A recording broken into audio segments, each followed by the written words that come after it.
Spider-Man's design has changed quite a bit over the years. Whenever he appears in a new thing, he always gets a redesign, for better or for worse. But none of these things could have existed without going through some trial and error. Spider-Man concept art is something that's fascinated me for a long time, and I wanted to shed some light on this obscure part of Spider-Man art that not many people know about. And trust me, the farther we go, the weirder it gets. The first of these I want to talk about is some concepts for the Raimi movies. This one here immediately stands out as one of my favorites. To my knowledge, it's the first time the leg trail thing was ever done. It makes a lot of sense to have the belt trail down into the boot just like the shoulder does into the glove. It brings some added consistency to the design, which I do find refreshing. The spider also looks very interesting. It seems tied to the web pattern instead of breaking out of it. I haven't ever seen this approach before, and I think it's pretty neat. It looks like the spider is made out of a much shinier material, which is smart because otherwise it could easily get lost within the web pattern. I really like the eyes too. I honestly kind of wish we got something a little more like this in the movie. Moving on, we find this strange piece from the same film. The first thing you notice is probably the strange web pattern. It trails throughout the entire costume rather than just within the red sections. It's honestly kind of a cool idea. I'm surprised it's the first we see of it. The formatting of the red is also sectioned off with a gradient, which is really interesting. I've seen this done before on the suit from the Turn Off the Dark musical, which I talked about in my video on obscure Spider-Man suits. The eyes also seem to be the same shape as the last art, but this time they're transparent. I imagine this may have been done so that you could still see the actor emoting under the mask. This is the same reason why you always see Spider-Man take off his mask every 5 minutes in the movies, but this seems like an interesting solution to that. This is another thing I wouldn't mind seeing again one day. The spider is also huge and much more spindly looking than before. You know, all these weird and kooky design elements are kind of pointing towards a creepier looking costume.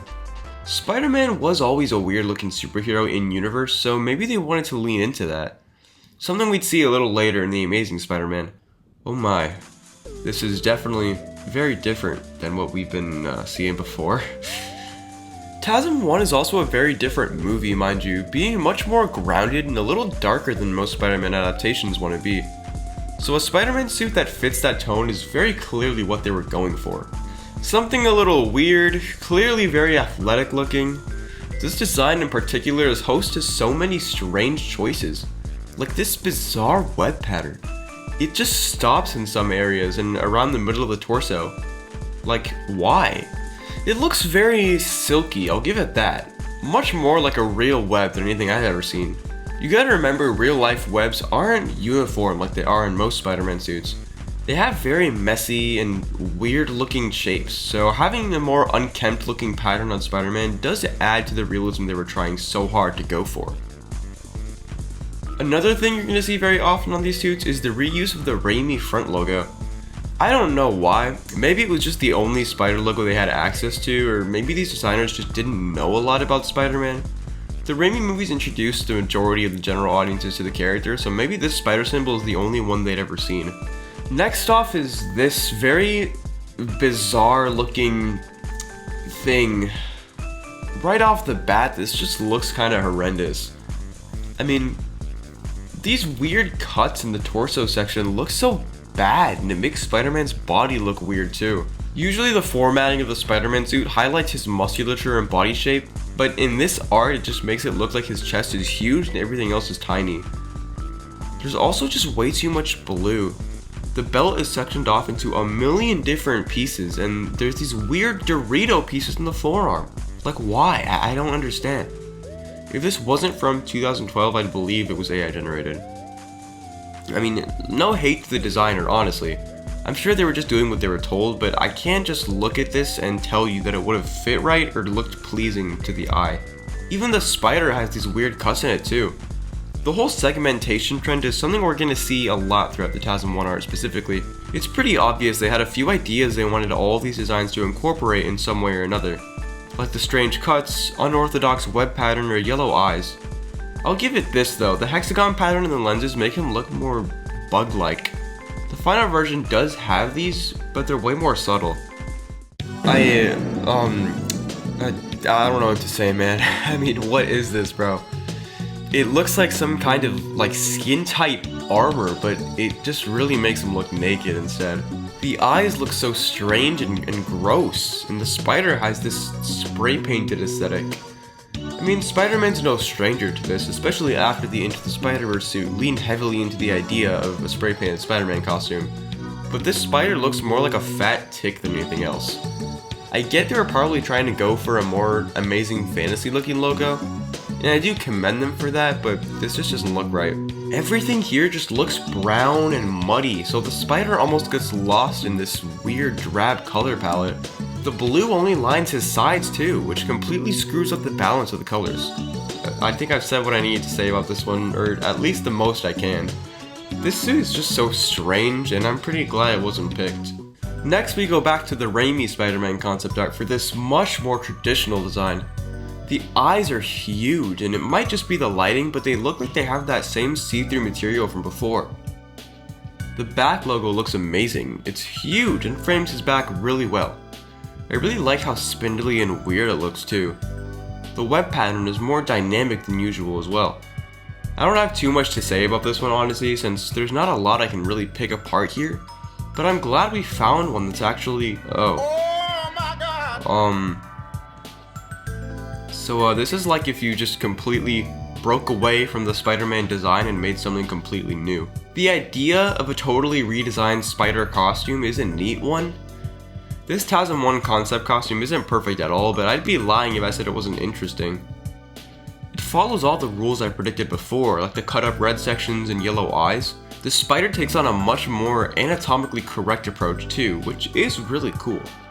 I think this one is very bizarre and maybe even a little creepy, but it also nails that weird and obscure look that they were trying to go for, way more than any of the other ones you've seen today. I mean, just look at it. It's clear this is going for something entirely different than what we're used to. I mean, I don't think it's terrible, it's nothing special when compared to the iconic classic suit, but I'm looking at this differently. How would you design a red and blue spider costume? This really isn't a bad attempt at that idea. And I'm sure some think the same way, but I know most would dismiss this design immediately for its awkward appearance. But I honestly think it's kind of interesting to say the least.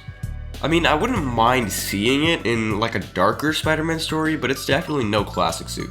If you can tell, most of these are from The Amazing Spider-Man since that movie had the most interesting concept art.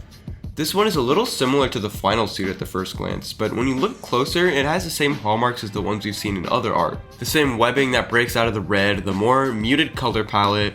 It looks like he has some kind of gadget in the side of his belt too. I can't make out exactly what it is, but I always thought Spider-Man having gear on his belt was a no-brainer, since that's how it used to be in the books, even though his belt was under the costume. What can I really say about this one that I haven't already said about the others? It's kind of an amalgamation of all the designs we've looked at today. The last one I want to take a look at is this kind of funny looking concept art for TASM 2 of Dr. Octopus. This is a very, very different take on the look of Otto Octavius, but I honestly really like it, even if it's just a generic looking battlesuit. It's definitely a far more militarized look, that's for sure. I think the thing I appreciate the most is how his head kind of looks like a real octopus head in a way. The black and yellow color scheme is very futuristic too, something we'd see again for the character in Insomniac Spider-Man. If this movie did plan to use Dr. Octopus, I definitely wouldn't mind him looking something like this, although I could see a lot of people really hating it. I mean, it's not amazing or anything, but it does fit the vibe of Oscorp. It looks very cold and drab, lifeless even. But anyway, this video is getting a little bit long. I think this art is really interesting, and I find it very cool to look back on what Spider-Man could have looked like. I love the TASM suit more than I love my own family, but this art makes me appreciate it even more. But we wouldn't get to that masterpiece of a costume if we didn't get these first. It feels like we're not supposed to see these in a way, like we stumbled upon a hidden part of the character. But I think it's awesome to look at these from the perspective of the creatives behind them, seeing what they were going for and noticing the consistencies between these suits.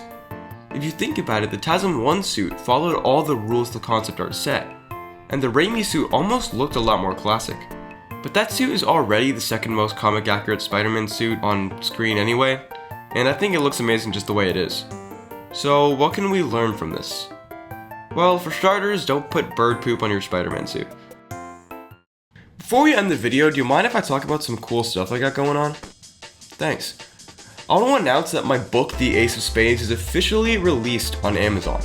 It's a story about a kid who was given superpowers in an illegal government experiment, and after escaping captivity, he has to learn to put his selfish demeanor behind him in order to face the dangers of the real world. There's awesome fights with supervillains, moral themes, comedy, and so much stuff in the book that I'm really excited for you to see.